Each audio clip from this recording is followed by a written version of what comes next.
നമ്മുടെ തദ്ദേശ സ്വയംഭരണ വകുപ്പ് മന്ത്രി KM ഷാജി അദ്ദേഹം ആലപ്പുഴയിൽ ഒരു പരിപാടിക്ക് വന്നപ്പോൾ മാറ്റിടാത്തതുകൊണ്ട് അദ്ദേഹം ഇറങ്ങിയില്ല, പിണങ്ങി, പിന്നീട് മാറ്റിട്ടതിന് ശേഷമാണ് ഇറങ്ങിയത് എന്നൊക്കെ പറയുന്ന ഒരു വാർത്ത കാണാനിടയായി. ഇത് പലപ്പോഴും ചില മാധ്യമ ആളുകളുടെ ഒരു അജണ്ടയും ചില കുസൃതികളും ചില തകർക്കലുകളുമാണ്.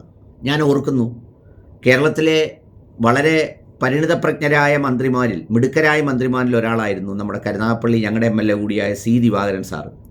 സാറിനെ ഒരു പാലും മുട്ടയ്ക്കകത്ത് ഇട്ട് ചുറ്റിച്ച് അദ്ദേഹം പറഞ്ഞ ചില സംഗതികളെ സാന്ദർഭികമായി എടുത്ത് അടർത്തി അതിൻ്റെ ഒരു ബ്രാൻഡാക്കി അങ്ങ് മാറ്റി. ഇവിടെ ഇപ്പോൾ KM ഷാജി എന്തായാലും എല്ലാ മാധ്യമങ്ങളും കൂടി ചെയ്യുന്നില്ല. ആകെയുള്ളത് കൈരളിയും പിന്നെയുള്ളത് ജനം TVയുമാണ്. ബാക്കി മാധ്യമങ്ങളൊന്നും ഈ സംഭവത്തെക്കുറിച്ച് പറഞ്ഞില്ല. ഞാൻ ഈ സംഭവത്തിന് സാക്ഷിയായ ഒരാളല്ല. പക്ഷേ ഇതുമായി ബന്ധപ്പെട്ട് ചില കാര്യങ്ങളുണ്ട്. ഒന്ന്, ഈ പലപ്പോഴും ഈ ഉദ്ഘാടന ചടങ്ങും മന്ത്രിമാരെത്തുന്നതും ഒക്കെയായി ബന്ധപ്പെട്ട് രണ്ട് തരത്തിലുള്ള സാഹചര്യങ്ങൾ ഈ ഉദ്ഘാടന ചടങ്ങുകളിൽ സൃഷ്ടിക്കപ്പെടാറുണ്ട്.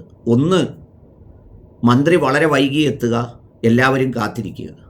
രണ്ട്, മന്ത്രി വളരെ നേരത്തെ എത്തുക, സംഘാടകരാകെ ആശയക്കുഴപ്പമായി കാല് പിടിച്ചെവിടെങ്കിലും ഇരുത്തുക. ഇത് നമ്മുടെ G. സുധാകരൻ സാറിൻ്റെ കാലഘട്ടത്തിലൊക്കെ ആലപ്പുഴയിൽ ഒത്തിരി നടന്നിട്ടുണ്ട്. സാറ് സമയത്തിങ്ങെത്തും, ഇവിടൊന്നും ആയി കാണില്ല. മിക്ക സ്ഥലങ്ങളിലും ഈ മൈക്ക് വലിക്കലും അതിൻ്റെ വയറ് വലിക്കലും അതിൻ്റെ പാവിരിക്കലും ഒക്കെ എത്ര നേരത്തെ വർക്ക് കൊടുത്താലും അവസാന നിമിഷമാണ് ഇതിൻ്റെ ആളുകൾ ചെയ്യുക. നമ്മൾ ഈ തയ്യക്കടയിൽ തയ്ക്കാൻ പോകുമ്പോൾ നമ്മൾ പണ്ട് പെരുന്നാളുടെയൊക്കെ തലേന്ന് നിന്ന് തയ്ച്ചോന്ന് ചോദിക്കുമ്പോൾ ഇല്ല, എല്ലാം റെഡിയായി, ഇനി ബട്ടൺ ഹോൾ കൂടെ ഒന്ന് വരിഞ്ഞാൽ മതിയെന്ന് പറയും. അതവിടെ വെച്ചേക്കുക. അപ്പം ഇങ്ങനെ ചില സംഭവങ്ങളുണ്ട്. എന്തായാലും KM ഷാജിയെപ്പോലൊരാൾ അങ്ങനെ പരവതാനിയിലേ നടക്കൂ എന്ന് വാശി പിടിച്ചു എന്നൊക്കെ പറയുന്നത്, അത് കേട്ടപ്പോഴേ എനിക്ക് തോന്നി അതിൻ്റെ പിന്നിൽ എന്തോ സംഗതിയുണ്ട്. ഏതായാലും അതിനെക്കുറിച്ച് അദ്ദേഹം ഒരു പത്രസമ്മേളനം നടത്തി. അതൊന്ന് കേൾക്കാം. വിഷയകരമാം വിധത്തിൽ ആ എണ്ണം പറഞ്ഞാൽ നിങ്ങൾ വിട്ടു, കോടിക്കണക്കിന് രൂപ സർക്കാരിൻ്റെത് പറ്റുന്ന ആളുകൾ, CPM എന്ന ലേബലുള്ള ആളുകൾ ഇതിനകത്തൊക്കെ ഉണ്ട്. ഞാൻ ഇതിന്റെ മന്ത്രിയാണെങ്കിൽ ഇത്തരത്തിലുള്ള അട്ടകളെ വലിച്ചു പുറത്തിട്ട് തന്നെ. അതിന് കൈരളിയുടെ കരച്ചിലുണ്ടെന്ന് സംസാരിക്കാൻ പറ്റില്ല. ഏതായാലും ഞാൻ ഒരു കാര്യം പറഞ്ഞു, അതേ പറഞ്ഞു, കുടുംബശ്രീക്കകത്തൊക്കെ അള്ളിപ്പിടിച്ചിരിക്കുന്ന ഈ അട്ടകളെ അവരെ ഒഴിവാക്കുക തന്നെ ചെയ്യും. കേരളത്തിൽ ഗവൺമെന്റിന്റെ പണം തിന്ന് നിൽക്കുന്ന ഇത്തരത്തിലുള്ള CPM കേഡറുകളെ ഒരു സംശയക്കാരിൽ അയക്കണ്ട. അതിന് കൈരളി ഇങ്ങനെ കുറെ കള്ളക്കഥകൾ ജനം TVനെയും കൂട്ടി നടത്തിയായിരുന്നു നടക്കാൻ പോണില്ല. അവർക്ക് എത്ര വണ്ടികളുണ്ടെന്ന് അറിയാം? നിങ്ങൾ എത്ര വണ്ടികൾ ഓടുന്നു അറിയാം? വീട്ടിൽ നിന്ന് എന്താണ് ടൗണിൽ പർച്ചേസ് ചെയ്ത് മാത്രം തിരിച്ചു പോകുന്ന ഇന്നോവ കാർ ഉപയോഗിക്കുന്ന ഒരു 50-ലധികം ആളുകൾ കേരളത്തിൽ ഇങ്ങനെ വെച്ചവരുണ്ട്. നിങ്ങൾ ഉദ്ദേശിച്ച പോലെ PSC എഴുതി പരീക്ഷ എഴുതി ഗവൺമെന്റ് സർവീസ് വന്നിരിക്കുന്നവർ, അവരുടെ എഫിഷ്യൻസിയും ഇൻഎഫിഷ്യൻസി ഒക്കെ വേറെ കാര്യമാണ്. ഇതൊന്നുമല്ല. ഇത് CPMന്റെ കൈരളി ചാനലിലടക്കം പോയി പണിയെടുക്കുന്നവൻ ശമ്പളം പറ്റുന്നത് ഇവിടുന്നാണ്. സർക്കാരിന്റെ ശമ്പളമാണ്. അത് നിങ്ങൾക്ക് അതിശയം ഉണ്ടാവും. നിങ്ങൾ പത്രക്കാർ വാങ്ങുന്ന ശമ്പളത്തെ കുറിച്ചൊക്കെ എനിക്ക് മിനിമം ധാരണയുണ്ട്. IAS ഓഫീസർമാർ വാങ്ങുന്നതിനേക്കാൾ ശമ്പളം വാങ്ങുന്ന ഇത്തരം അട്ടകളുണ്ട്. അത് ഞാൻ പിടി തൊട്ടതാണ് പ്രശ്നം. പലരും എന്താ വെച്ചാൽ ഈ പൊളിറ്റിക്കൽ ഡിപ്ലോമസി എന്ന് പറഞ്ഞ സാധനം ഈ ഭയപ്പെട്ട് നിർത്തും. അപ്പൊ കൈരളി ഇത് ഈ ജാതി പച്ചക്കള്ളം പറയും, അപ്പൊ പേടിക്കും, കൂടുതൽ ജനവും നിൽക്കും, അപ്പൊ ബേജാറാവും. എന്നിട്ട് ഒരു മന്ത്രിയോ ഇമേജ് പോയി കളയല്ലോ. എനിക്ക് ആ ജാതി ഒരു ഇമേജ് കോൺഷ്യസും ഇല്ല. ഞാനത് പിടിക്കുകയും ചെയ്യും, പിടിച്ച് പുറത്താക്കുകയും ചെയ്തിട്ടുണ്ട്. ഇനിയും അത്തരത്തിലുള്ള ആളുകളെ പുറത്താക്കും. ഞാൻ അവിടെ കൃത്യമായിട്ട് ആ ഇരിക്കുന്ന ആളുകളോട് പറഞ്ഞു, നിങ്ങൾ ഈ മന്ത്രിമാരുടെ ഈ ഓഞ്ഞ പ്രസംഗം കേട്ടാ ഇരിക്കരുത്. നിങ്ങൾക്ക് പണി ഉണ്ടെങ്കിൽ ആ പണി എടുത്തോളുക. അല്ലാതെ ഈ കേരളത്തിൽ ഈ ഹരിതകർമ്മസേനയും ഈ കുടുംബശ്രീ ഉണ്ടാക്കിയത് മന്ത്രിമാരുടെ ഓഞ്ഞ പ്രസംഗം 10 കൊല്ലത്താണ്. ഈ സാധുക്കൾ ആവിട്ട് ഇങ്ങനെ ഒത്തുപോകും. നിർബന്ധപൂർവ്വം പഞ്ചായത്തുകൾ കൊണ്ട് അവിടെ ഇരുത്തുകയാണ്. നിങ്ങൾ പത്രക്കാർ കണ്ടിട്ടില്ല, എല്ലാത്തിലും കുടുംബശ്രീയാണ് മന്ത്രിമാരുടെ പരിപാടി വിജയിപ്പിക്കുക. ഇവരെ കൊണ്ടേ ഇരുത്തും. ഈ സാധുക്കളെ ഇവർ അതിനുവേണ്ടി ഉപയോഗിച്ചു. അത് പറ്റില്ല എന്ന് ഞാൻ പറഞ്ഞു. അതാണ് പ്രശ്നം. എന്റെ പരിപാടികൾ വരണ്ടെന്ന് ഞാൻ പറഞ്ഞു. നിർബന്ധപൂർവ്വം ഒരു ആരും വരണ്ട. പഞ്ചായത്ത് നിർബന്ധിച്ചാൽ അതിനെതിരെ നടപടി ഉണ്ടാവും ഞാൻ പറഞ്ഞു. ഞാൻ എപ്പോഴും ആവർത്തിക്കുകയാണ്. ഇതിലെ രാഷ്ട്രീയവും കൈരളിയും CPMും ഒക്കെ ഞാൻ അങ്ങോട്ട് വിടുകയാണ്. പക്ഷേ ഇതിൽ KM ഷാജി എന്ന ബഹുമാന്യനായ മന്ത്രി പറഞ്ഞതിൽ 2 വാസ്തവങ്ങളുണ്ട്.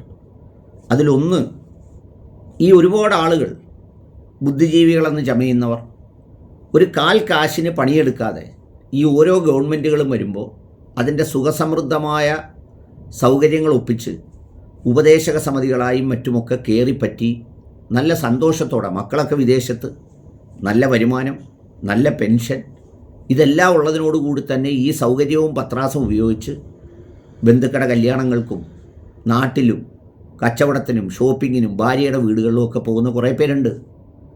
എല്ലാ ഗവൺമെൻറ് കാലത്തും അങ്ങനെ വരും. പക്ഷേ CPMൻ്റെ രണ്ടാം ഭരണകാലത്ത് ഈ മുഖ്യമന്ത്രി തീരുമാനിച്ചാൽ ആർക്കും പിന്നൊന്നും പറയാൻ കഴിയാത്ത, അല്ലെങ്കിൽ അതുമായി ബന്ധപ്പെട്ട ശക്തി കേന്ദ്രങ്ങൾ തീരുമാനിച്ചാൽ ആർക്കും ഒന്നും പറയാൻ കഴിയാത്ത സ്ഥിതിയിൽ ഒത്തിരി പേർ എല്ലായിടും ഉണ്ട്. ഒരു സർക്കാരുകൾ, ഞാൻ ആ സർക്കാരിനെ മാത്രമല്ല, ഒരു സർക്കാരുകളും അത് പ്രോത്സാഹിപ്പിക്കാൻ പാടില്ല. റിട്ടയർമെൻറ്റ് കഴിഞ്ഞ് വർഷങ്ങളോളം, റിട്ടയർമെൻറ്റ് ഏജ് എന്തിനാണ് ഫിക്സ് ചെയ്തിരിക്കുന്നത്? ഈ അവനവൻ്റെ പ്രവർത്തന ശേഷിയൊക്കെ കണക്കിലെടുത്താണ് റിട്ടയർമെൻറ്റ് പറയുന്നത്.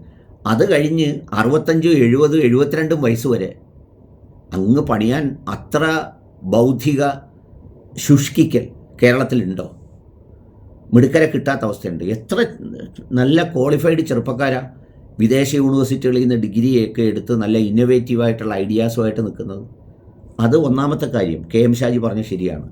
രണ്ടാമത്തെ, അദ്ദേഹം പറഞ്ഞൊരു കാര്യമുണ്ടല്ലോ, കഴിഞ്ഞ 10-15 അല്ല, എത്രയോ വർഷങ്ങളായി ആളെ കൂട്ടാനുള്ള ഒരു വേദിയാണ് ഈ കുടുംബശ്രീയും, അതിനു മുമ്പ് സ്ത്രീശക്തി ഗ്രൂപ്പും, പിന്നെ ഹരിതകർമ്മസേനയും, അതും ഇതുമൊക്കെ.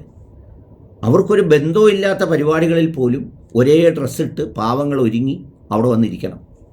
അവർക്ക് മനസ്സിലാകാത്ത വിഷയങ്ങളെക്കുറിച്ചുള്ള പ്രസംഗങ്ങൾ കേൾക്കണം, വേദി നിറയ്ക്കണം.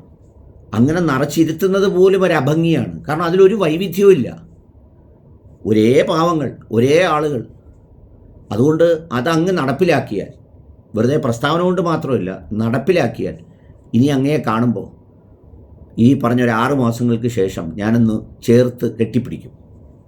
അത് നടപ്പിലാക്കാൻ കഴിഞ്ഞാൽ അത് വളരെ അനിവാര്യമായ കാര്യമാണ്, വളരെ അനിവാര്യമായ കാര്യമാണ്. അതുകൊണ്ടാണത് പറഞ്ഞത്.